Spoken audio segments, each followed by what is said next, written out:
Hello বন্ধুরা, আজ আবার একটি নতুন আইটেম নিয়ে চলে আসলাম। দেখুন না বন্ধুরা, এটা হচ্ছে বাঁশ এবং মাংস দিয়ে রান্না করলাম। এটা কিভাবে রান্না করলাম সেটা দেখুন বন্ধুরা।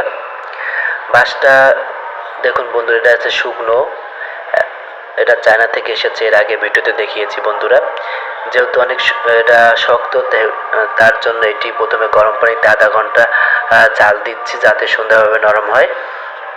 এরপরে মাংসটাও সুন্দরভাবে একটু গরম পানি দিয়ে যত ময়লা আছে সেগুলো ফেলে দিচ্ছি এবং নরম করে নিচ্ছি। এরপর দেখুন বন্ধুরা, সেই মাংস এবং বাঁশ সুন্দরভাবে কেটে নিয়েছি। তার সাথে নিয়েছি লাল লাল মরিচ এবং আদা রসুন। এই কয়টা দিয়ে আজকে এটা পাক হবে বন্ধুরা। কড়াই ধরানোর পরে এখন দিয়ে দিচ্ছি কড়াইটুক তেল এবং সেই মাংসটা একটু হালকা ভেজে নিচ্ছি।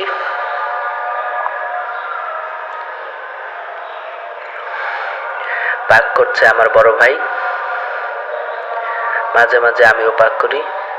এখন বন্ধুরা, এটা হালকা ভাজা হওয়ার পরে এখন এটা তুলে নিচ্ছি এবং সেই তেলের ভিতরে ছেড়ে দিচ্ছি সেই বাঁশটা কিন্তু এখন অনেকটা নরম, খেলেও মজা লাগে। এখন হালকা দিয়ে দিচ্ছি একটু লবণ, তার সাথে দিয়ে দিচ্ছি সেই মরিচগুলো।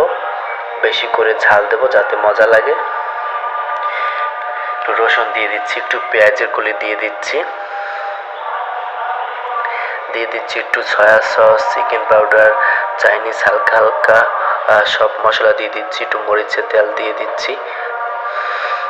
সব কিছু দিয়ে সুন্দরভাবে নাড়াচাড়া দিয়ে দেখুন বন্ধুরা, কত সুন্দর হয়ে গেছে আমাদের আজকের বাঁশ রান্না করা।